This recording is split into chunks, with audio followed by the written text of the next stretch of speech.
Hola, welcome to my channel Clear Vision, where I delve into the complexities of human behavior and relationships. Today, I'm going to be exploring a crucial topic called narcissistic baiting techniques. Recognizing these tactics is essential for protecting yourself from manipulation. And if you haven't already, please hit the subscribe button, like this video, and leave a comment if you wish. Your support really helps us reach more people who need the information. So let's get started. First up is gaslighting. I've gone on about this in quite a few videos. It is a very powerful and common tactic used by narcissists to make you doubt your reality. How do they implement this? Well, they deny past events or statements which makes you question your memory. For example, you might say, "You promised we would go out tonight," and they respond with, "I never said that, you're just making things up." Or another example could be, you bring up a hurtful comment they made and they reply that you are too sensitive, or again, that never happened. And what this does is it begins to confuse you and you begin to doubt your own perception of reality, because often this starts quite subtle and then they begin to amplify it up to the point of absolutely flat, blunt, denying something happened. To counter this, you can keep a journal of events. I would say that's essential. Seek confirmation, a second opinion from trusted friends or family member, because you need to maintain your sense of reality. This is key. You need to keep hold of what you remember. I mean, I've known this to go so far as to deny what's been put in, say for instance, audio messages or written messages, that you've interpreted it wrong. I never said that. I don't want to listen to that. So you need to keep this record of reality, which helps you prevent you losing your own trust in your perception of what is going on. Technique number 2 is projection, where narcissists project their own negative qualities onto you. There are a few different versions of projection, but at their core, that's kind of what it is. They might accuse you of being selfish or manipulative when those traits are actually their own. For instance, a narcissist might say, "You're so self-centered," whilst their actions are clearly selfish. Another example could be that you're always lying, when they are the ones who are actually being dishonest. So you need to recognize projection when it's happening and maintain your sense of reality. Understand that these accusations reflect their insecurities, not yours. A classic one is someone who's having an affair and they keep accusing you of having an affair or some kind of betrayal. Doesn't mean that every time, if your partner's a bit insecure and they're like, is there something I should be worried about, etc., etc. That could be innocent in itself, but often projection is to do with feelings. So this is an unwanted feeling of mine, an unwanted behavior of mine, or unwanted self-perception. I know I lie, I know I manipulate, I know I cheat, I know I'm angry, I'm feeling sad, and it's projected out onto you. The way to detect this is basically when it feels instinctually and in your gut, or maybe even cognitively, that's not right. I don't feel that way, I'm not behaving that way, I'm not being jealous, I'm not being deceitful. This isn't mine. This isn't mine to own. You need to separate out what's not yours and what is theirs. The third technique that a narcissist may use is the silent treatment. It's another manipulative tactic. And what they do is they withdraw communication. Often it's referred to as stonewalling. So narcissists will punish and control you to make you feel anxious and desperate for their attention. For example, they may ignore you for days after a disagreement, which leaves you feeling isolated and possibly anxious as well. You might even feel rejected. You might ask, "Is something wrong?" and you get no response. Don't chase after them. Instead, you need to focus on your well-being and surround yourself with supportive people. Now, this doesn't mean, I'm going to put a little disclaimer here, this doesn't mean when you ignore their behavior, when you don't respond, that you have to be careful with the message you're giving, that you don't condone their behavior. It needs to be brought up at another time. You know what? The silent treatment, the stonewalling, is not conducive to a healthy relationship between us. You need to explain that at some point in the future after the stonewalling is finished.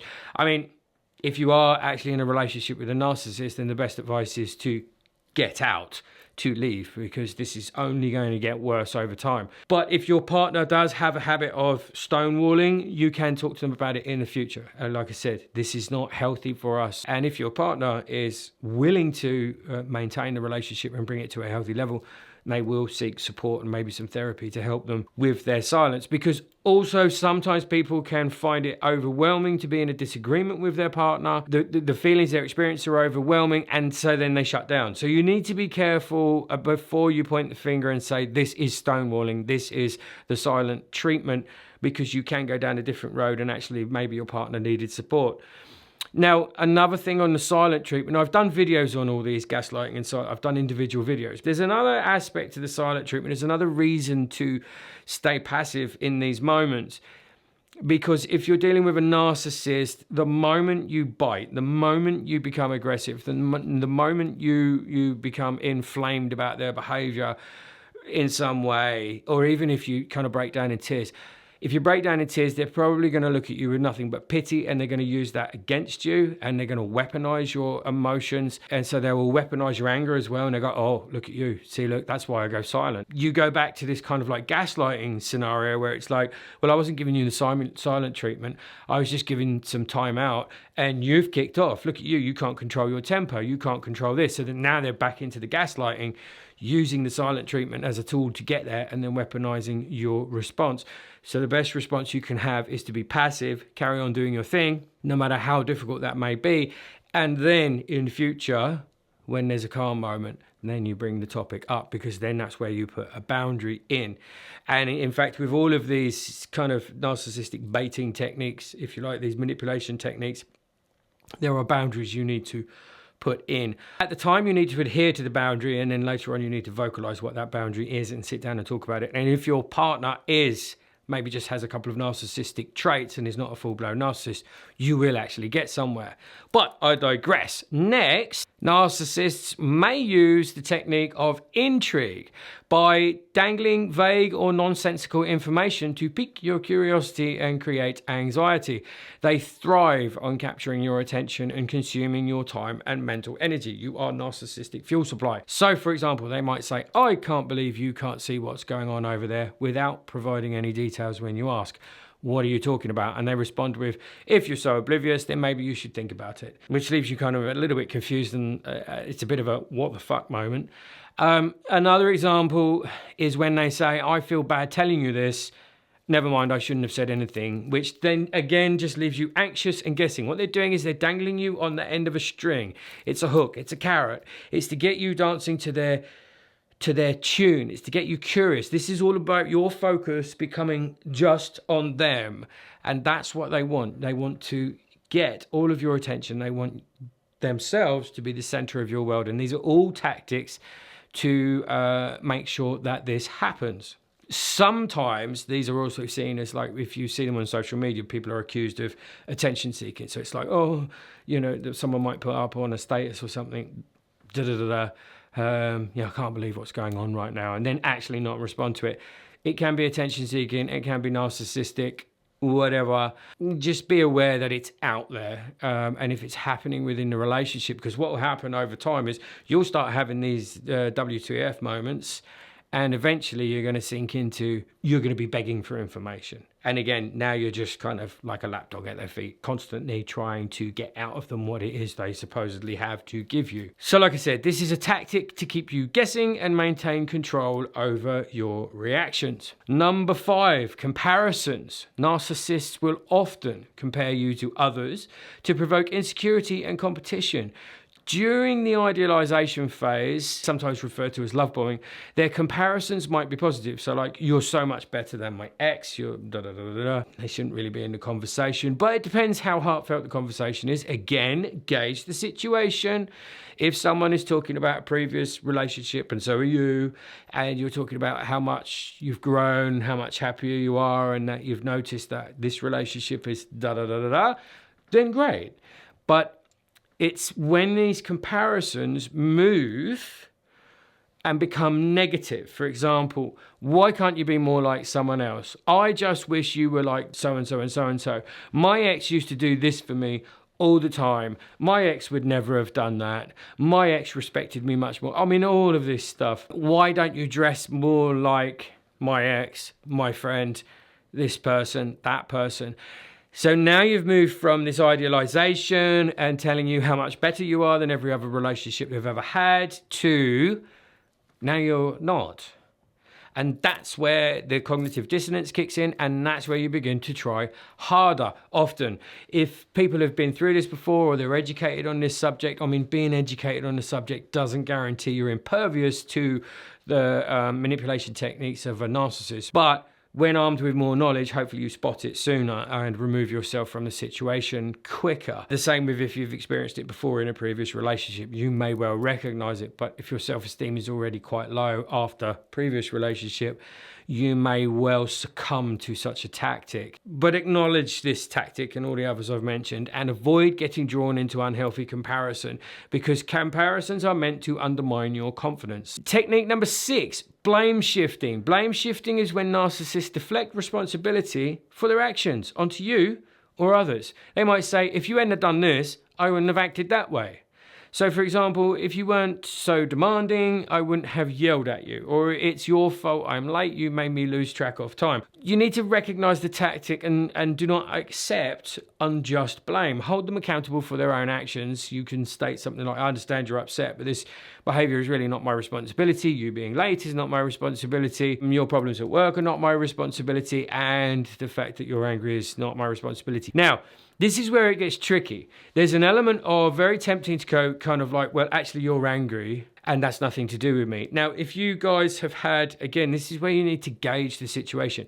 If you guys have had some kind of conflict, and let's say you've been a little bit difficult, you've been a little bit passive aggressive yourself, and then they kick off about something. Now, sometimes all of us are just human beings, okay? We make mistakes. So sometimes it's very easy to kind of go, you know, I was okay until I came through the door, and then you did this, and I'm just pissed off.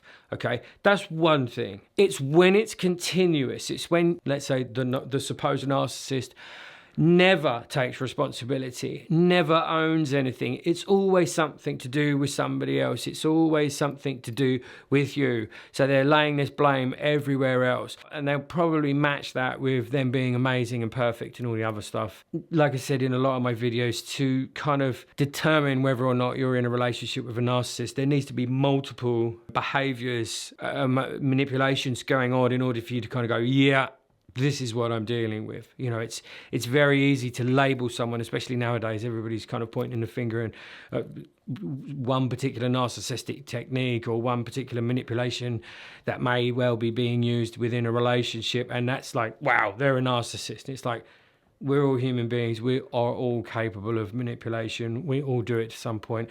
It is very difficult to take responsibility sometimes. It's quite a painful thing to look at ourselves, and some people struggle with that. So again, it's about gauging things and putting things together, all the pieces of the puzzle coming together before you make that kind of, yeah, this is what I'm dealing with. Okay, technique number 7, very, very similar lines, is playing the victim. Slightly different twist on it. This allows narcissists to gain sympathy and manipulate others. Usually covert narcissists use that one, but it's not reserved just for them. Overts can do it too. They claim they were hurt by you or your actions in order to make you feel guilty and compliant. For instance, they may say, I can't believe you do this to me after everything I've been through. Now, this may be a true statement. Maybe you have been a bit of an asshole about something and you have done it because of situational stuff and the way the relationship is, and you haven't actually considered something else. So again, this could be a very, very kind of like in the moment statement, or it could be part of a chain of manipulation techniques, as I've mentioned here. Another example of this playing the victim, maybe, you know how hard my life has been and now you're adding to it. So again, if you are being difficult, maybe you are adding to the stress. If you're not being difficult and you are being supportive and you are being a healthy partner or friend or family member, and they're constantly playing this victim, then again, it's like, okay, so, you know, if you take it from a Jungian kind of way, it's like, what, victim complex, possible narcissist, don't know, need to add the other stuff in if it's there. In order to combat this, you need to set clear boundaries. And in fact, in order to combat all of these, set clear boundaries for yourself. People really don't do this. Well, I say people don't do this. People do this, but a lot of people don't. Really think about what your boundaries are and maybe even write them down, and then adhere to them and hold them. And if you need to create a new one because you notice certain things, then do so. But don't take any undue responsibility for someone else's feelings. Yes, if you're in a relationship, it is a two-way street. You can hurt each other, you can lift each other up, you can pull each other down. Of course, it's a relationship, it's a friendship, it's a family relationship, whatever it is. But constantly taking, and the key word here is undue responsibility for someone's feelings, is where you need to draw the line. So understand that their victim stance is a manipulation tool. Technique number 8, nitpicking. Nitpicking involves constant criticism of every aspect of your behavior. And I start laughing here because nitpicking can be taken in many different ways. But it's this constant criticism of every aspect of your behavior. How you eat, to how you dress, which way round you tie your shoelaces, whatever. This isn't about the classic kind of like, men leaving wet towels on the floor and kicking boots off at the door and things like that, and not seeing that something needs to be put in the trash. This is like constantly on you. You're not washing up correctly. You're not doing this correctly. Almost over your shoulder. Everything you do, nothing is good enough. And this technique is actually driven by their desire to provoke conflict. Again, it's wearing down your self-esteem, but they are poking at you, they're prodding at you. So, why do you always chew so loudly? Can't you ever dress properly? Why can't you dress like so-and-so? All of that stuff. Why do you have to be so messy? You never do anything right. This isn't right, that's not right. Why are you doing it that way? Why can't we go here? Why did you park here? Why couldn't you park over there? And often it will be kind of like after you've done the action, and then the criticism kicks in. And if you take the bait and promise to change, you're reinforcing their control over you. And then again, if you react to it in a kind of negative way or angrily or anything, then you'll play into another manipulative technique. Now they've got you again, so it's like, oh, look at you. Okay, well, I just said. And then we go back to this playing everything down. You're too sensitive. They're gaslighting you again. So it's all it can get all quite circular. They've got many routes to zigzag around. So instead, recognize this behavior as a reflection of their own dissatisfaction. Again, don't bite. Bring it up later on in the future if you can, if it's constant and it's not changing. And again, if it's combined with other manipulations, you really need to get out. Technique number 9, false accusations. False accusations are used to provoke a defensive response. Narcissists may accuse you of actions you did not commit to make you defend yourself. For example, you're always flirting with other people when it's not true. Or another example could be, I know you're hiding something from me, despite having no basis for the accusation. A person may experience something instinctually. I think my partner's hiding something from me. I don't know. Again, if it's an isolated thing, if it's an isolated event, or if this is the only thing they do, then maybe they've got some kind of insecure attachment or insecurity going on. Or there is something about your behavior which is maybe a little bit mysterious and a little bit aloof, and it's just kind of setting them on edge. Again, gauge the situation.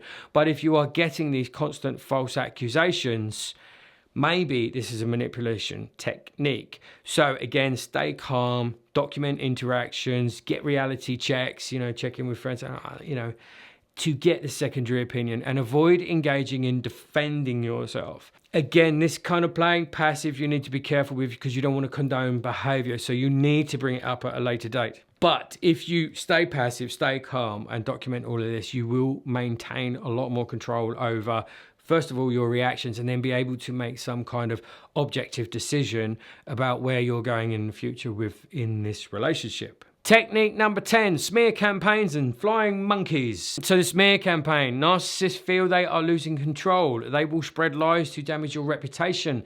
They will even enlist others, known as flying monkeys, to support their narrative and isolate you. So they may say, people are saying you are difficult to work with, or everyone thinks you're the problem. Another example may be, I've heard from multiple people that you're untrustworthy, Maintain your composure, speak your truth to those who matter, and focus on your integrity. Now, flying monkeys can actually be real people who are in a relationship with the narcissist, and they are manipulators as well. So they can't see the full picture. And then they are sent out to persecute you. Now, you may have triggered this persecution, not saying you're at fault, by giving, say, the narcissist some critical feedback. And then, you know, they're going to come back with this kind of, now you're threatening to smash through the false self and pierce into the true inner vulnerable child that's within the narcissist, or however you want to put it. But you're going to smash through their defenses because you've seen something and you've given critical feedback. You said this behavior is not okay. So they will gather up these people who are these kind of sycophants of them, these fans of them, who think they're wonderful, and they're going to send them out towards you. They're either going to say that they've spoken to them, which can also cause isolation because it may well be within your friend circle, or they're literally going to get, and you're going to get people coming up to you and they're going to be stonewalling you as well, or maybe having words with you in a very negative way. I can't believe you're treating your partner like this. I can't believe you're treating so-and-so like this. So, and again, they've been manipulated into this and then sent out to destroy, to get you to move away. You need to be, again, sometimes when couples are having problems or friendships are having problems, yes, we do consult other people. And maybe in the heat of a moment, in the heat of an argument or something, we might say, you know what, I checked in with so-and-so and so-and-so, and they said, well, this doesn't sound particularly great coming from da-da-da, and I can't believe this is happening. So again, it may be a desperate attempt to kind of like get someone to realize that actually, you know, your behavior is really hurting me, or you are just dealing with a narcissist. And this is just one in a long line of manipulation and devaluing techniques. So again, piece it together. Look at the phases of narcissistic relationships: idolization, devaluation, discard, love bombing, and all the various other manipulation techniques. And when you follow, if you follow that flow and you're like, this relationship, this friendship, this relationship with a family member is falling in with this, then you may be at the point where you go, I think I'm dealing with a narcissist and I need to get out. I hope you enjoyed the video. It just, again, like a lot of stuff, it's a bit of a brief overview. There is a lot more depth to some of it. And until I see you next time, please take very good care of yourselves. Adios.